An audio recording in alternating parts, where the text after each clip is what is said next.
Bonjour à tous, bienvenue au lieu unique pour cette édition 2021 des Rencontres de Sophie. Nous vous avions organisé le lieu unique et nous, donc l'association Philosophia, une belle édition 2021 que nous aurions bien aimé évidemment passer avec vous pendant ces 3 jours ici même. En attendant d'avoir peut-être un jour le plaisir de vous la présenter en chair et en os, nous avons décidé, les équipes du lieu unique et nous-mêmes, de vous proposer une version allégée et apéritive de ces rencontres. Et nous allons donc commencer ces rencontres par une conférence de Gérard Bras. Avant de le présenter, je tiens à remercier pour leur travail remarquable toutes les équipes du lieu et le soutien de la ville de Nantes, du département et de la région. Alors Gérard Bras est professeur de philosophie. Il est président de l'Université populaire des Hauts-de-Seine. Il a consacré ses recherches essentiellement à la philosophie politique et à Spinoza. Et il est notamment l'auteur d'un ouvrage essentiel sur le sujet qui s'intitule « Les voix du peuple » aux éditions Amsterdam. Et c'est l'un des ouvrages qui nous a servi pour préparer ces rencontres. Je vais lui donner la parole. Vous pourrez tout au long de la conférence poser des questions sur l'adresse qui apparaît en incrustation à l'écran, à la suite de quoi nous transmettrons un certain nombre de ces questions à notre intervenant du jour. Bonne conférence, à tout à l'heure. Gérard Bras, je vous donne la parole. Merci. Merci beaucoup. Merci pour cette invitation. Merci à l'association Philosophia et aux rencontres de Sophie. Merci au lieu unique. Invitation qui a été donnée quand on pensait qu'il était encore possible de le faire dans des conditions normales. Et donc, un merci supplémentaire pour l'organisation, j'imagine, compliquée de cette diffusion. Alors, j'ai intitulé cette conférence « Qui est le peuple ?» Il est clair que la question sonne un peu étrangement à nos oreilles, parce qu'habituellement, autour de ce genre d'interrogation, on aurait une question comme « Qu'est-ce que le peuple ?» ou bien encore « Qui fait partie du peuple ?» Or, je soutiendrai comme principe de départ une sorte de postulat méthodologique, un postulat d'ignorance à l'égard de ces deux questions, qu'est-ce que le peuple, qui fait partie du peuple? Je pense qu'il faut commencer par soutenir que l'on n'en sait rien. En tout cas, moi, je n'en sais rien. Et d'une certaine façon, si je le savais, je ne viendrais pas ici vous proposer de réfléchir à la question. Quand on a des réponses simples, inutile de prendre du temps pour réfléchir à une question. Au fond, mon idée, c'est que la question « qu'est-ce que le peuple ?» est une question du genre policière, de ces questions qui servent à poser des frontières et à permettre ou interdire d'entrer à l'intérieur des frontières qu'on a bien voulu poser. Ce que je sais par contre, c'est que le mot « peuple » est utilisé dans un certain nombre de discours, dans un certain nombre de propos d'historiens, propos d'hommes politiques, propos de philosophes, ou parfois, dans certaines circonstances, dans la rue, par la rue. On a des propos du genre, par exemple. Le peuple de Paris a pris la Bastille le 14 juillet 1789. Ou bien, deuxième assertion, nous, le peuple des États-Unis, en vue de former une union plus parfaite, nous décrétons et établissons cette constitution, etc. Ou bien, troisième occurrence possible, nous sommes le peuple, à Leipzig en 1989, ou place Tahrir au Caire en 2011, puis place Saint-Agma devant Wall Street ou à la Puerta del Sol. Ou alors, sur les ronds-points en France, peuple en colère, pouvait-on entendre ou lire. Quatrième assertion possible du genre, le peuple français ou d'une autre nation a élu ses représentants ou a élu son président. Dans toutes ces assertions, ce qu'on remarque, c'est que le mot peuple semble être un sujet en tout cas est posé comme sujet d'un verbe, sujet voulant et agissant, apparaissant comme acteur, avec un acteur un peu étrange, un peu spécial, un acteur qui dit « nous ». Pointer cette remarque, c'est d'emblée se situer dans la modernité. Ça ne veut pas dire que tous les modernes pensent que le peuple est un sujet ou un acteur politique, ou que le peuple est le sujet par excellence de la politique, voire le sujet de l'histoire. On peut très bien soutenir en étant moderne que l'histoire est un processus sans sujet, ou que le sujet de l'histoire, ce n'est pas le peuple, mais c'est le prolétariat. Je ne veux pas faire le bilan de toutes les thèses du genre sur la philosophie de l'histoire. Mais ce que je veux dire, c'est que seuls les modernes ont pu soutenir que le peuple est auteur ou acteur de la politique. Et pas seulement objet d'une bonne politique ou objet de la politique du bon gouvernement. C'est ce qui était considéré par les anciens. Le bon gouvernement est celui qui se préoccupe du bien-être du peuple. Et seuls les modernes avancent cette idée que le peuple peut être acteur dans la politique.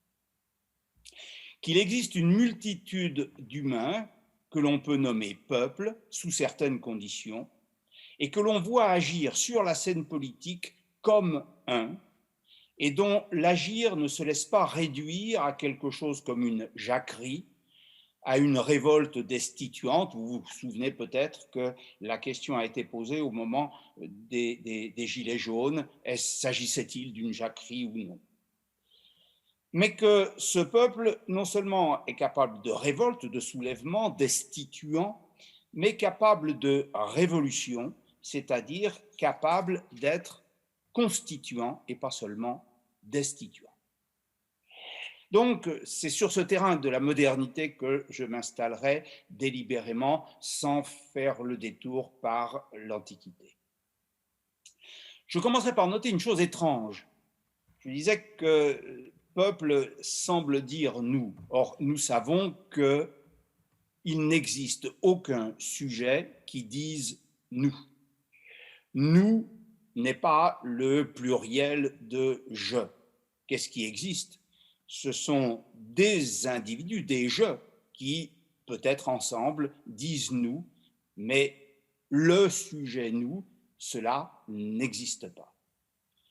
Nous avons donc un grand nombre d'humains, une multitude, et lorsque nous en parlons comme un peuple, ou lorsque nous entendons nous, le peuple, on postule que chaque je énonce la même phrase ou fait la même chose, que chaque je dit nous. Alors, qui est le peuple? Première réponse, l'ensemble de cette multitude dans laquelle chaque je est en capacité de dire « nous sommes le peuple », est en capacité de crier « nous sommes le peuple », c'est nous le peuple. S'agit-il d'une condition nécessaire pour qu'il y ait peuple? Peut-être, nous verrons en avançant. Ceci pose tout de suite une difficulté, pose tout de suite une question. C'est cette tension entre multiplicité et unité. Comment plusieurs, un très grand nombre, pléthos, opoloi, disaient les Grecs, comment un très grand nombre peut-il être égal à un? On pourrait traiter cette question de façon générale, abstraite, ce n'est pas mon propos. Je me situe sur le terrain de la philosophie politique moderne. Et donc, je reformule la question, comment une multitude d'humains peut-elle être considérée ou peut-elle se considérer elle-même comme un peuple? Comment peut-elle être considérée comme un collectif agissant comme un? Pour commencer à répondre à cette question, je remarquerai que nous n'entendons jamais un énoncé du genre « nous sommes la foule ». Parce que chaque je qui ferait partie d'une foule ne se donne pas lui-même comme élément d'un tout unifié. La foule tourbillonnante est une force aveugle, tout sauf un acteur, tout sauf un sujet. Dans l'énoncé « nous sommes le peuple », il y a conscience individuelle d'être intégré à ce collectif, conscience individuelle chacun pour chacun. Et si un individu dans cet ensemble, dans cette multitude, ne peut pas dire avec les autres « nous sommes le peuple », alors il s'en retranche de fait. Il faut donc noter qu'il y aurait au moins deux manières pour une multitude d'être plus ou moins unifiée, foule ou peuple. Foule, absence d'unité consciente, effective, formelle, peuple, unification. La question peut donc devenir comment une foule peut-elle se transformer en peuple? Comment une foule peut-elle s'unifier en peuple? Les modernes apportent une ou plutôt deux réponses à cette question, réponses qui s'adossent à celles que les anciens pouvaient apporter, mais en s'en distinguant. La première réponse moderne à cette question, on la trouve chez le philosophe anglais du XVIIe, milieu XVIIe, Thomas Hobbes, qui est sans doute un des fondateurs, un des théoriciens fondateurs de la pensée politique moderne. Une foule devient peuple, dit-il, en reconnaissant l'autorité d'un homme ou d'un groupe d'hommes qui la représente, c'est-à-dire en autorisant cet homme ou ce groupe d'hommes à décider à sa place des lois auxquelles chacun devra obéissance, des lois qui deviendront des lois communes. C'est l'unité du représentant qui fait l'unité du représenté, qui fait l'unité du peuple. Ce qui fait un peuple est donc ce processus d'autorisation. C'est l'expérience commune d'identifier la figure du représentant à celle du tout, d'identifier la figure du représentant à celle du grand nombre, et donc, au bout du compte, l'expérience collective d'obéir aux décisions souveraines que le représentant prend. Qui est le peuple? C'est le représentant. Et quand on commence à contester, c'est que l'on quitte l'état de peuple pour revenir à l'état de foule. Corollaire, remarque Hobbes, le peuple ne saurait se révolter contre le souverain, ne saurait se révolter contre ses gouvernants, c'est seulement une foule qui se révolte contre le gouvernement. De la foule au peuple, l'unification est donc réalisée par l'intermédiaire du représentant. Il s'ensuit qu'au sens moderne, il n'y a pas de peuple sans gouvernement, il n'y a pas de peuple sans État, il n'y a pas de peuple sans loi commune à laquelle chacun est soumis. C'est ce que remarque l'historien Gérard Noiriel, qui situe l'origine du peuple français dans l'invention de l'impôt royal par Philippe le Bel, et non pas l'origine du peuple français. Il y a deux autres origines possibles, dans Vercingétorix ou dans Clovis. Pour qu'il y ait peuple, il faut qu'il y ait une relation gouvernant-gouverné, une relation de domination. Qui est le peuple alors? Le peuple, c'est l'ensemble de ceux qui obéissent à une même loi, qui en reconnaissent l'autorité, parce que par cette reconnaissance, ils se reconnaissent eux-mêmes comme étant d'une certaine manière les auteurs de la loi, les auteurs qui ont autorisé un acteur à prendre la loi à laquelle ils obéissent. Cette première réponse des modernes n'est pas pour nous aujourd'hui entièrement satisfaisante. Elle représente certainement le tournant de la modernité, parce qu'elle montre que l'autorité politique ne peut être fondée que sur ce sur qui elle s'exerce, que le fondement de l'autorité politique n'est pas dans la transcendance, mais que le fondement de l'autorité politique est en bas, chez ceux qui obéissent. On pourrait, en plagiant saint Paul, dire que, en dernière analyse pour un moderne, tout pouvoir vient du peuple. Tout pouvoir vient de l'obligation par laquelle chacun s'engage à obéir. Rousseau dit cet engagement, cette obligation est le fondement le plus sûr du lien social. Mais ce n'est pas parce qu'on a là le premier tournant de la modernité que la solution est pour autant totalement satisfaisante. Nous nous heurtons en effet à une double difficulté. D'une part, si l'on dit qu'il n'y a de peuple que soumis, et que le peuple est d'autant plus le peuple que le nombre de ses représentants est réduit, il s'ensuit que la forme la meilleure pour gouverner un peuple, c'est, toujours selon Hobbes, la monarchie. Et il a cette formule qui peut paraître un peu étonnante, le peuple, c'est le roi. Le peuple, c'est l'ensemble de ceux qui obéissent, c'est-à-dire ceux qui se soumettent volontairement à l'autorité du souverain. Même s'ils tirent bénéfice de cette soumission par le gain de la paix civile, cette définition du peuple par l'obéissance a quelque chose, je crois, qui nous résiste. Ce qui, au passage, montre une certaine dimension de ce qu'on appelle le gouvernement représentatif. Ce gouvernement qui est là pour agir au nom du peuple, c'est-à-dire à la place du peuple. Ce gouvernement représentatif est inventé, travaillé, théorisé, au bout du compte, pour se parer des risques qui apparaissent à certains théoriciens de la modernité, que représente le gouvernement populaire, c'est-à-dire la démocratie.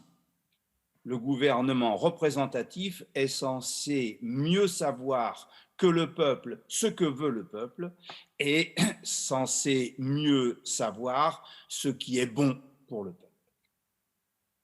Deuxième difficulté à laquelle nous nous trouvons heurtés, nous nous heurtons.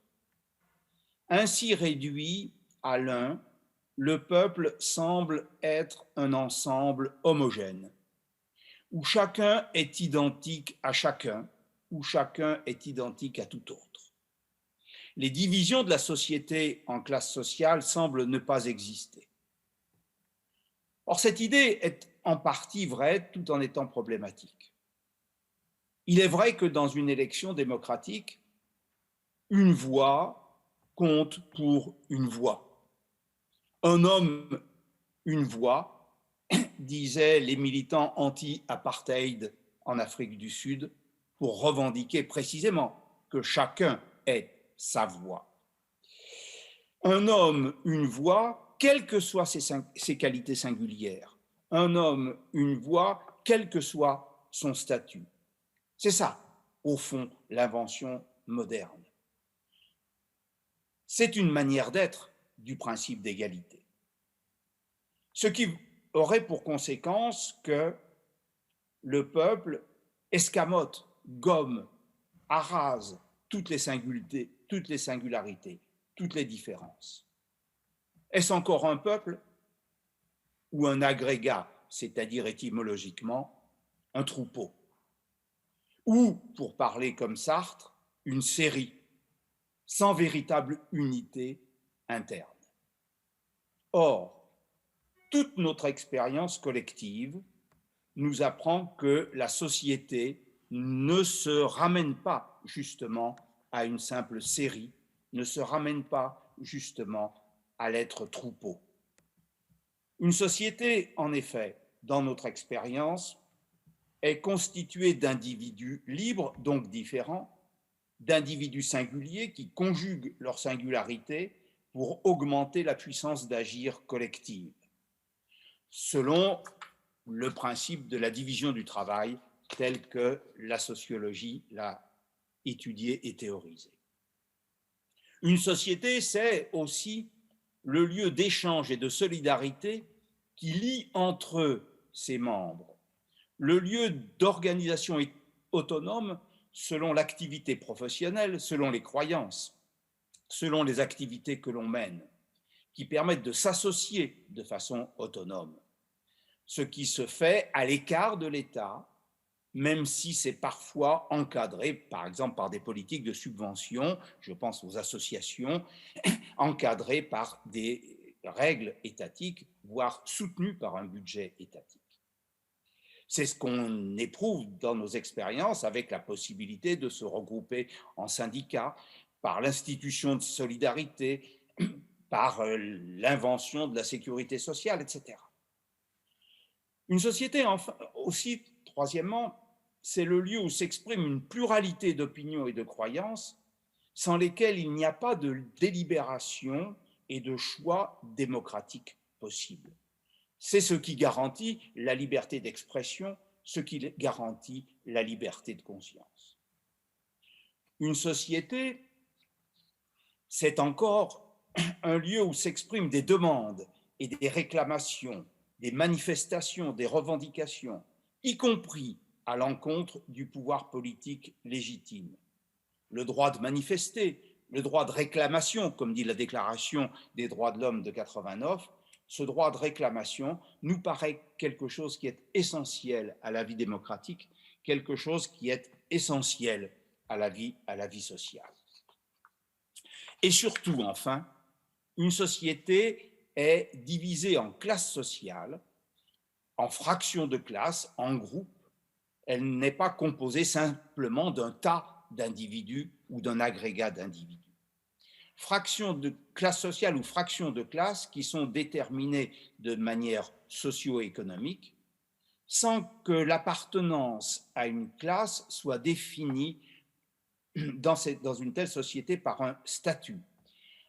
C'est-à-dire, alors que pour chaque membre d'une classe sociale, il est possible d'envisager le passage d'une classe à une autre, il est possible de se comporter, d'être un transclasse, ce qui était absolument impossible dans les sociétés d'ordre ou de corps, où chaque fraction, chaque partie de la société était définie juridiquement par des États étanches les uns aux autres.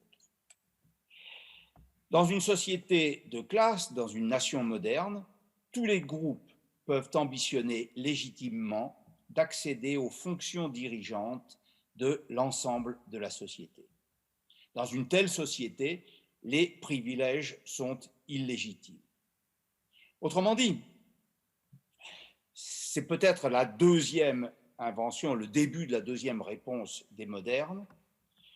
Le peuple dont nous parlons est un peuple qui agit dans ce que les modernes ont appelé, à partir du XVIIIe siècle, à partir de la fin du XVIIIe siècle, une nation, communauté politique qui inclut toutes les communautés, tous les sous-groupes, qui inclut les groupes socio-économiques, idéologiques, religieux, etc. C'est l'abbé Sieyès qui, dès 1788, en est l'un des premiers théoriciens.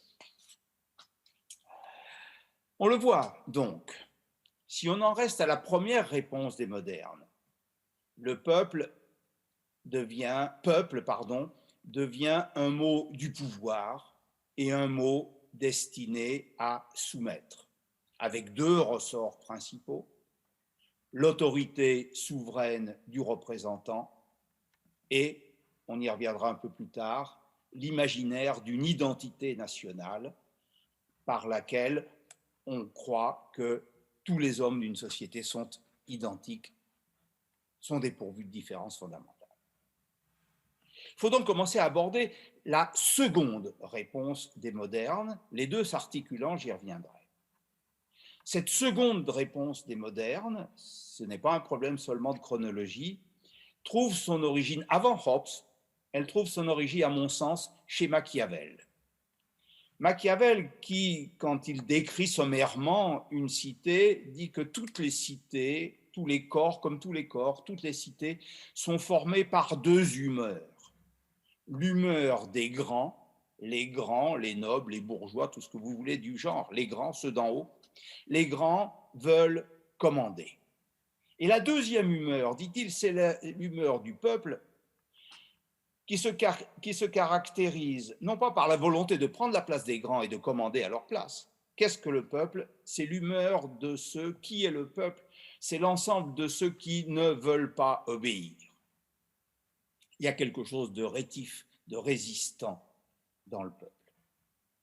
Et la tension entre les deux humeurs, celle des grands et celle du peuple, la tension entre les deux humeurs, ce qui implique le tumulte populaire, est la condition d'existence, dit Machiavel, c'est la condition d'existence de la liberté publique. C'est-à-dire que c'est la condition pour empêcher que les grands se donnent la liberté de dominer à leur guise.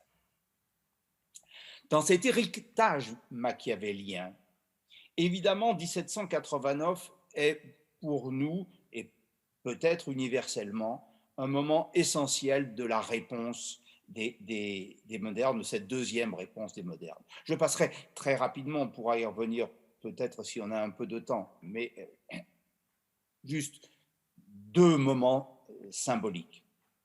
Le 16 juin 1789, et puis une période un peu plus longue, disons du 14 juillet au 26 août 1789. Le 16 juin 1789, nous assistons à un événement de langage. Le nom du peuple, le nom de peuple, le mot peuple, qui était un mot péjoratif, insultant, plus personne ne veut faire partie du peuple, remarquait un théoricien au milieu du XVIIIe siècle. Aujourd'hui, plus personne ne veut faire partie du peuple. Eh bien, ce nom de peuple, le 16 juin 89, dans un discours important de Mirabeau, devient l'un des termes cruciaux de la Révolution, avec celui de nation. Dans ce discours, je passe le détail des circonstances, Mirabeau invite ses collègues à se déclarer assemblée du peuple français, tout en remarquant que le terme de peuple est un terme ambigu. Il s'agit, dit-il à ses collègues qui sont réticents et qui finalement ne vont pas le suivre, il s'agit de retourner le stigmate peuple contre les grands, afin d'une part d'affirmer le lien organique entre le peuple et ses représentants, et afin, et c'est ça qui est dans une filiation machiavélienne, d'abaisser la morgue des grands. Deuxième date, ou plutôt groupe de dates, 14 juillet, 4 août, 26 août 89. Date importante, pourquoi? Parce que sur cette mi-juillet, on voit la foule inquiète qui suit attentivement les travaux des États généraux de ce qui est devenu l'Assemblée nationale, inquiète des risques de coup d'État de la part de la Cour. La Cour a fait amasser des troupes étrangères pour qu'il n'y ait pas de communication possible avec le peuple de Paris, autour de Paris, et on craint un vrai coup d'État emprisonnant les députés élus aux États généraux. Cette foule va converger en un mouvement pour faire corps contre les risques de cette intervention et s'emparer d'armes nécessaires à la résistance éventuelle, là où il peut y en avoir, en l'occurrence à la Bastille. Puis, après juillet, elle va s'organiser en sections.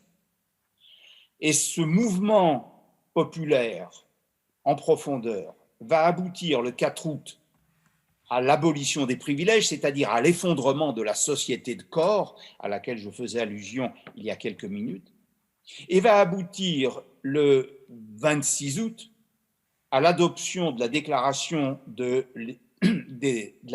des droits de l'homme et du citoyen, qui est le véritable manifeste fondant une nation, c'est-à-dire une société d'individus et de classes. Avec ce point décisif pour la définition de ce qu'est une nation, dans l'article, deuxième phrase de l'article 1 de la Déclaration des droits de l'homme et du citoyen, après avoir constaté que tous les hommes naissent et demeurent libres et égaux en droit, l'article ajoute « Les distinctions sociales ne peuvent être fondées que sur l'utilité commune ».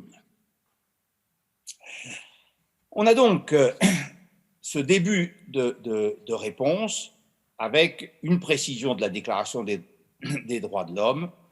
Ce peuple, en cas de besoin, détient un droit qui est un droit fondamental, celui de résister à l'oppression.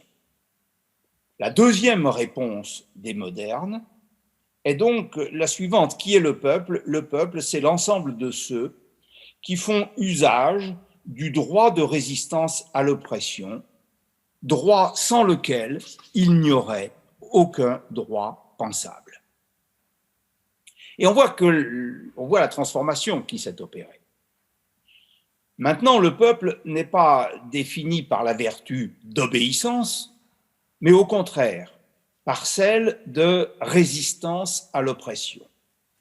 Oppression qui peut procéder du gouvernement lui-même, du gouvernement des représentants du peuple, ou prendre d'autres formes, comme la revendication d'extension des droits. Je pense, disant cela, à l'extension du droit de vote censitaire, adopté par la Constituante de 91, droit de vote universel masculin en 1848, jusqu'au droit de vote universel, tous sexes confondus.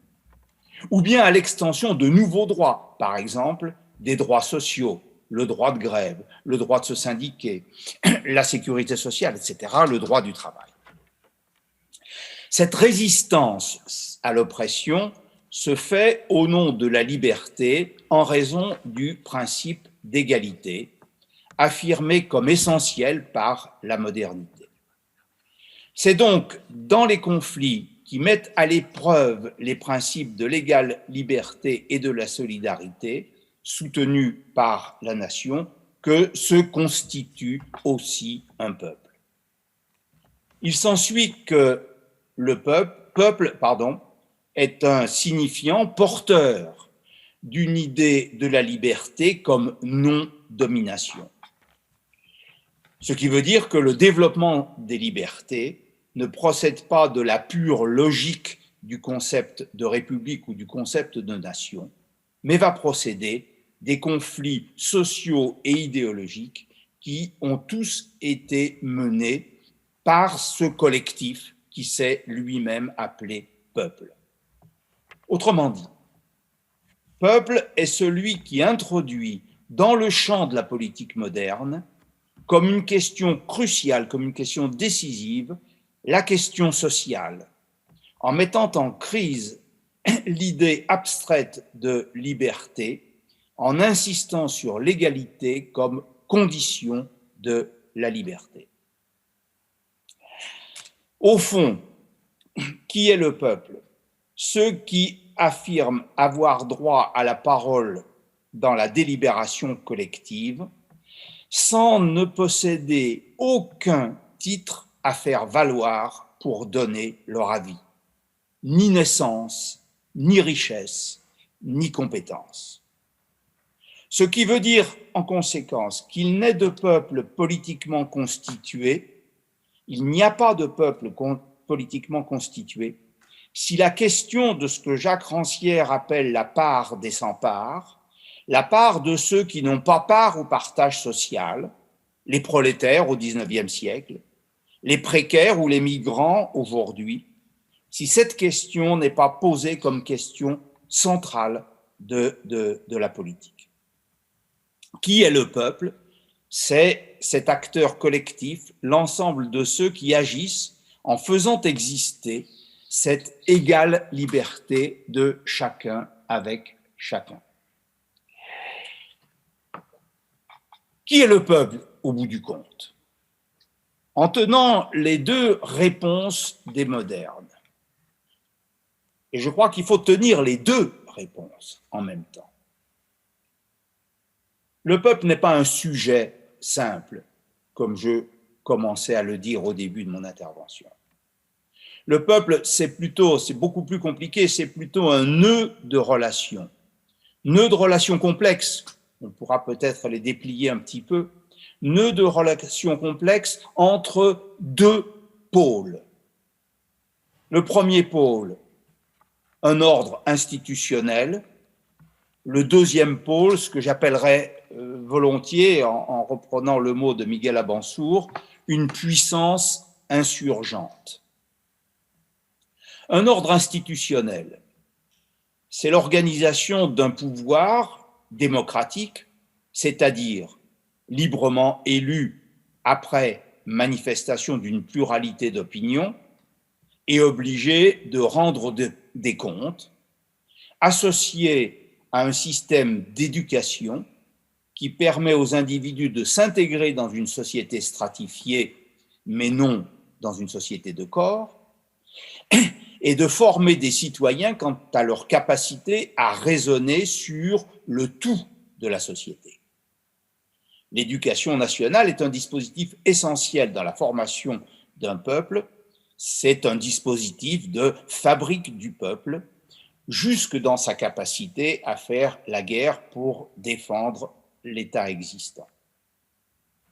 Mais on voit que cet ordre institutionnel est toujours en capacité de dominer ou d'opprimer la société, de limiter les libertés publiques, ne serait-ce qu'au nom de la sécurité, ou d'endoctriner les enfants.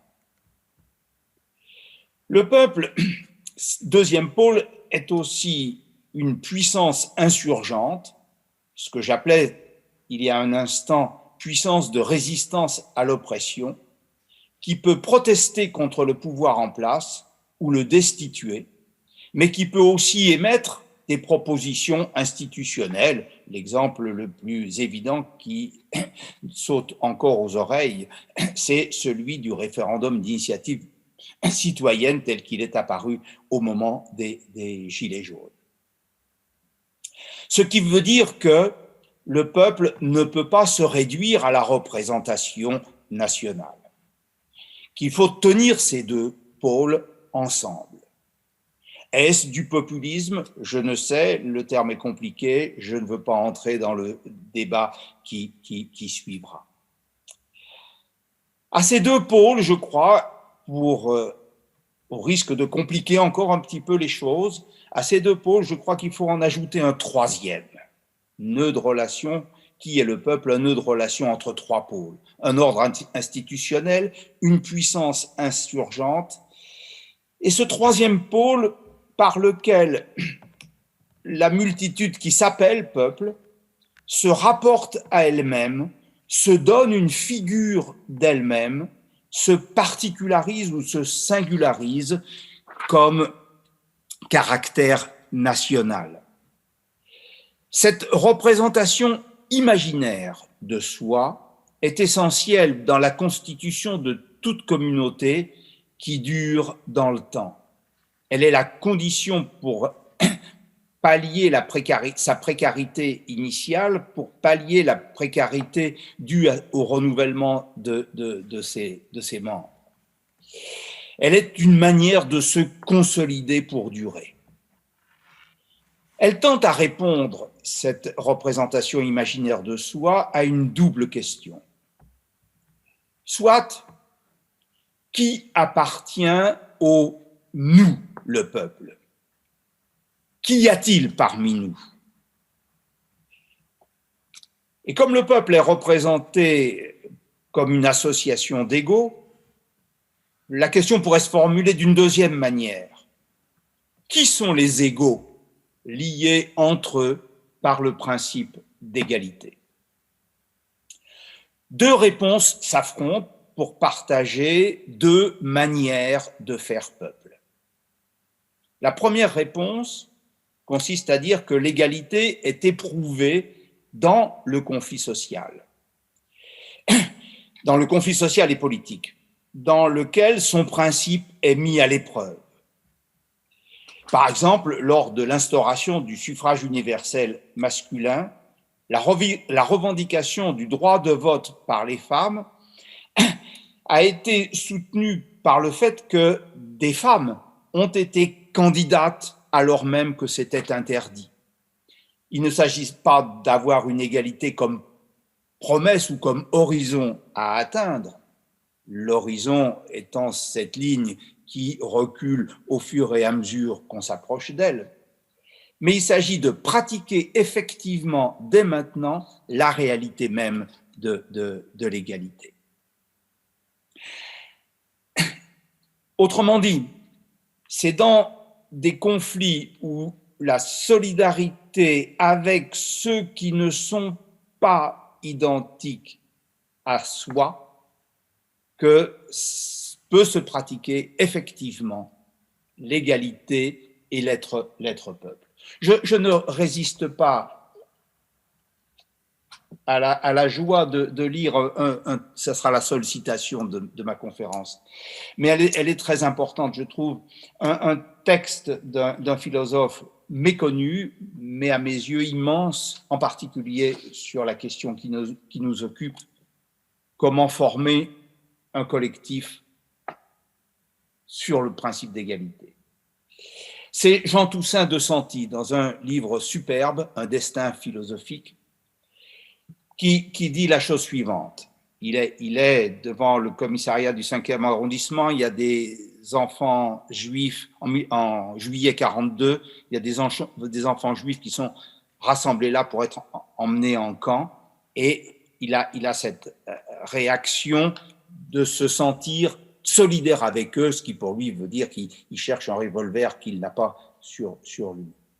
Et il a cette remarque pour définir un peu ce que c'est que être solidaire et constituer d'une certaine manière un engagement politique à être peuple, c'est moi qui rajoute. Heureusement pour moi, je ne suis ni allemand ni juif. Ne plus pouvoir supporter de dire heureusement je ne suis pas juif, je ne suis pas algérien, je ne suis pas terroriste, je ne suis pas, telle est, selon mon expérience, la voie de passage du parti pris éthique à l'engagement politique. Ne plus supporter de vivre sa différence comme une protection, c'est le premier pas.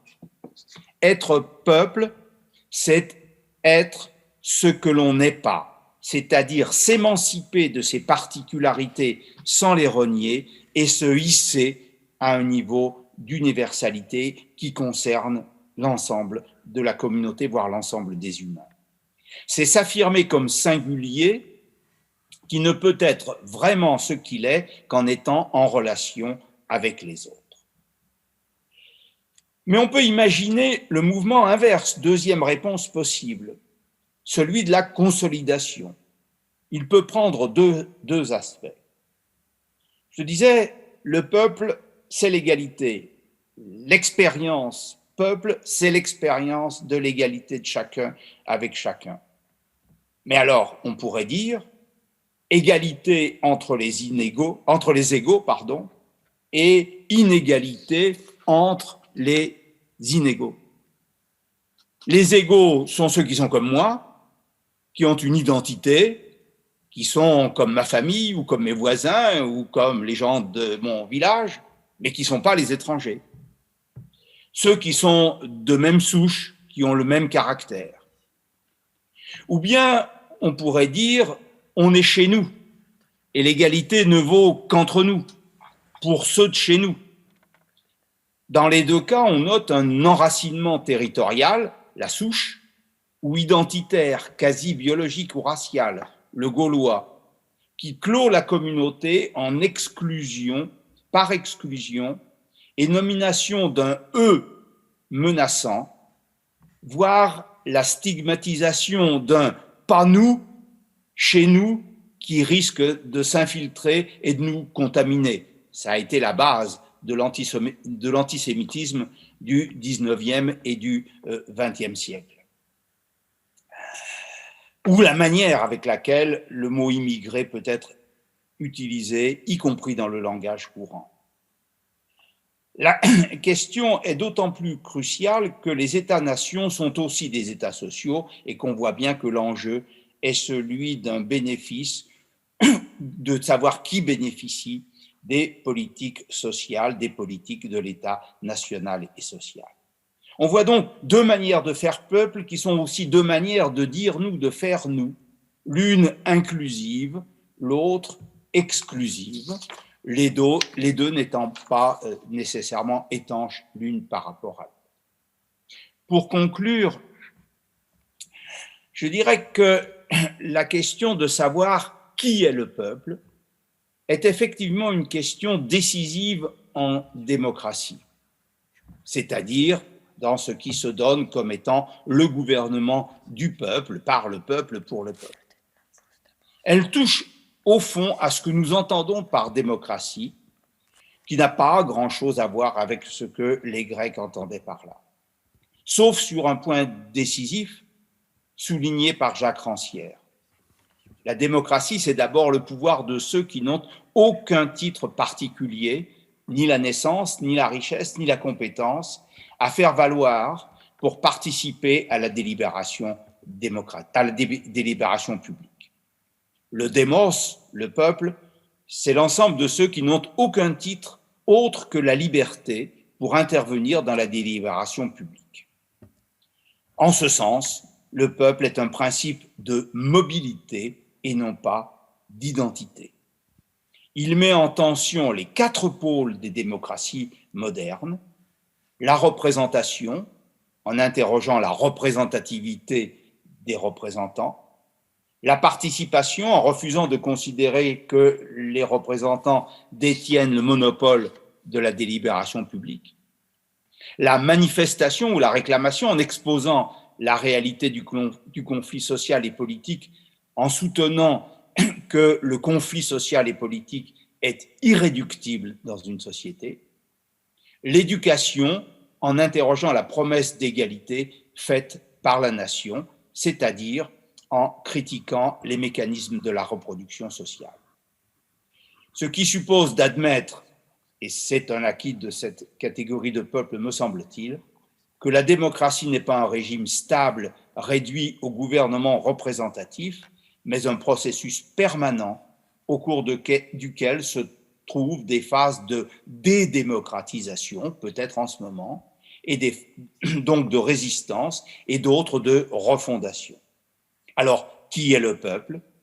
C'est, je crois, au terme de ce bref parcours, l'acteur collectif de la refondation démocratique par mise à l'épreuve des promesses d'égale liberté faites par la nation, toujours au risque du repli exclusif sur une identité imaginée. Sinon, on n'a pas un peuple, mais une population à gérer suivant les techniques du management. Je vous remercie. Merci beaucoup Gérard Bras pour cette conférence très éclairante. Beaucoup de distinctions ont été posées, elles seront utiles pour la suite des débats. Alors, un certain nombre de questions sont arrivées, je vais en faire la synthèse et vous en transmettre quelques-unes. La première série de questions tourne autour de la question de la culture. Vous avez semblé résumer la constitution du peuple à trois dimensions, une dimension d'institution imaginaire, une dimension de puissance insurgente et une dimension institutionnelle. Est-ce qu'il ne faudrait pas ajouter à ces trois dimensions une dimension peut-être plus affective, plus artistique, plus culturelle, bref, tout ce qui fait que nous faisons peuple aussi parce que nous avons un sentiment d'être ensemble qui n'a pas forcément de conséquences institutionnelles, mais qui est peut-être tout aussi fondamental pour faire peuple. Est-ce que vous pourriez peut-être nous proposer votre position sur cette question de l'unité culturelle, de l'ethnos, au fond, peut-être aussi? Oui, alors, il me semble, de fait, que j'en ai parlé en deux lieux, à deux moments, de façon différente. À l'intérieur des institutions, j'ai introduit, sans développer suffisamment, mais j'ai introduit cette institution essentielle à la nation, qui est l'éducation nationale.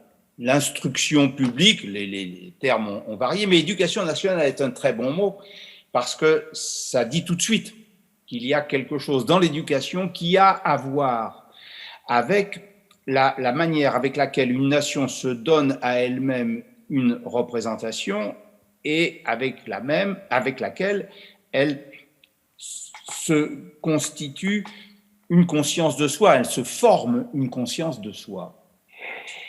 Et peut-être qu'une part de cette éducation est à mettre en rapport avec le troisième pôle que j'ai évoqué, le pôle de l'imaginaire. J'ai appelé imaginaire, je l'ai appelé pôle de l'imaginaire, on pourrait l'appeler pôle de la culture.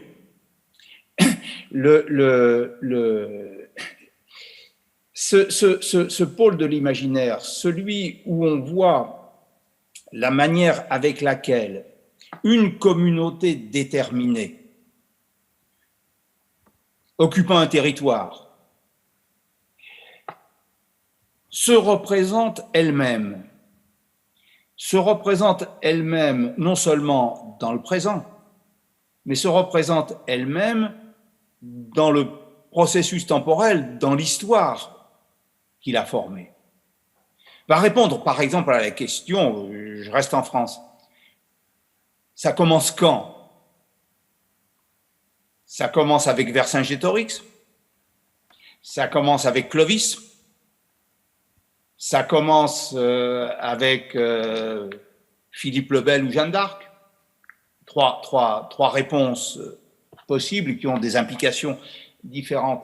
On a là c'est intéressant de voir comment Vercingétorix est inventé au XIXe siècle et inventé par les républicains au XIXe siècle. On a dans cet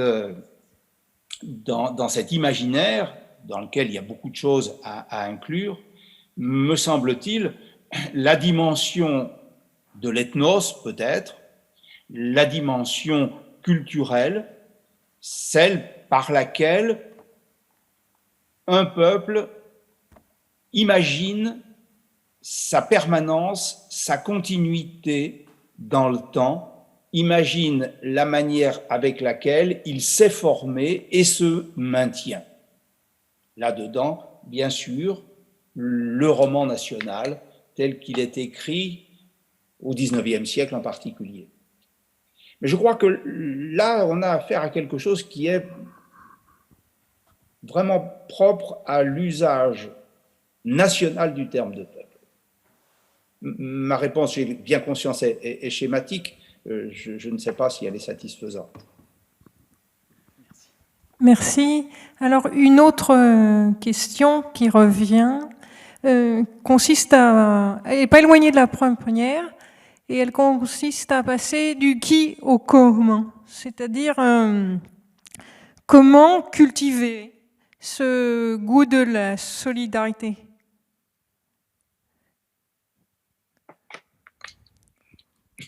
Cette passion de l'égalité, voilà. Oui. Au fond.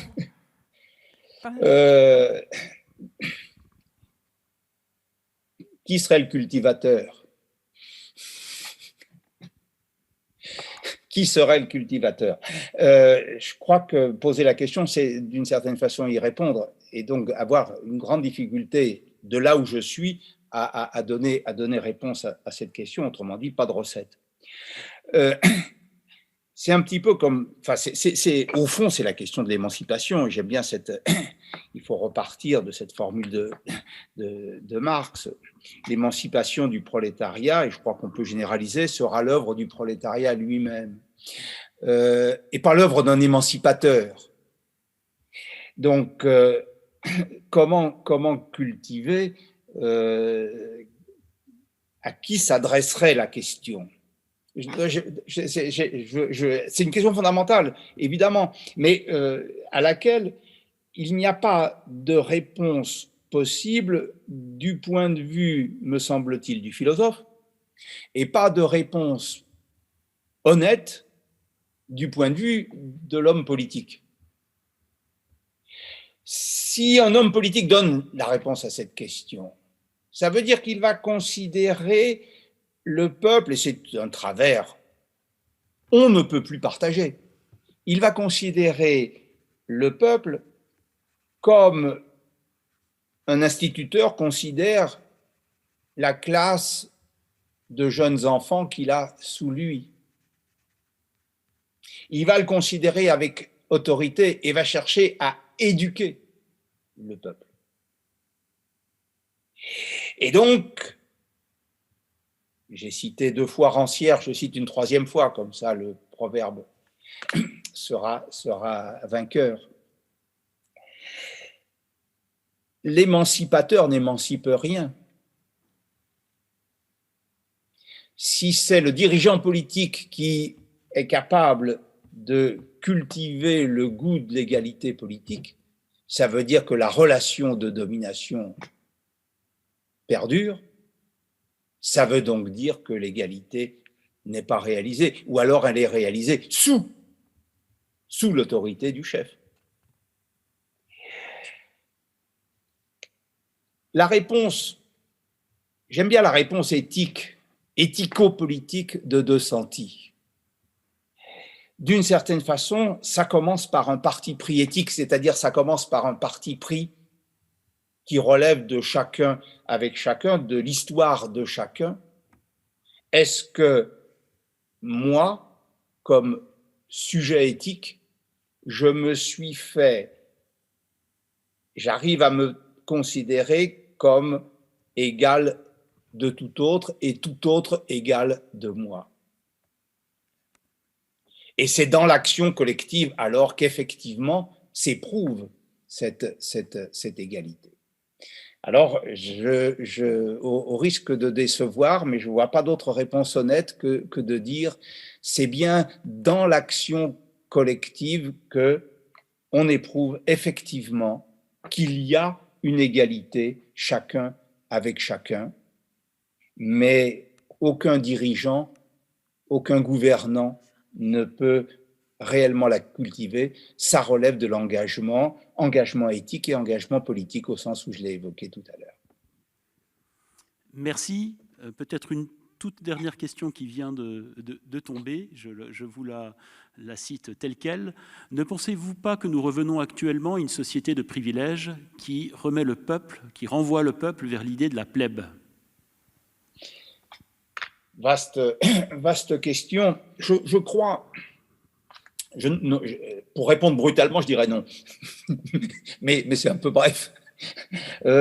Non, c'est bien pour ça qu'il y a des tensions. C'est bien parce que nous sommes dans une nation, c'est-à-dire dans une société dans laquelle, par principe, il n'y a pas d'ordre interne, c'est-à-dire que juridiquement, chaque couche sociale, chaque groupe social est en droit de prétendre au gouvernement du tout. C'est bien parce que nous sommes sur ce principe-là que ce genre de questions peut se poser. Que nous soyons dans une période de dédémocratisation, que nous soyons dans une période où le groupe dirigeant bloque complètement la mobilité sociale. J'ai travaillé par ailleurs avec Chantal Jacquet sur la notion de transclasse et on a évoqué ce genre de choses. Que nous soyons dans une période où le groupe dirigeant, le groupe social dirigeant, bloque, verrouille la mobilité sociale. Oui, incontestablement oui. Mais c'est précisément parce que nous sommes dans une nation qui ambitionne la possibilité de cette mobilité sociale que nous avons des leviers pour protester contre. Très bien, merci beaucoup Gérard Bras pour ce moment passé ensemble. Merci à tous les internautes qui nous ont suivis. Merci à tous ceux qui suivront aussi cette intervention plus tard. Et donc nous poursuivons tout à l'heure avec un débat sur le populisme. Merci beaucoup. Et dans l'espoir de se retrouver effectivement vivant en chair et en os face à face, dans le face à face qui permet la délibération et la discussion. Et je tâcherai de participer, de regarder la table ronde sur le populisme. Merci beaucoup. Merci.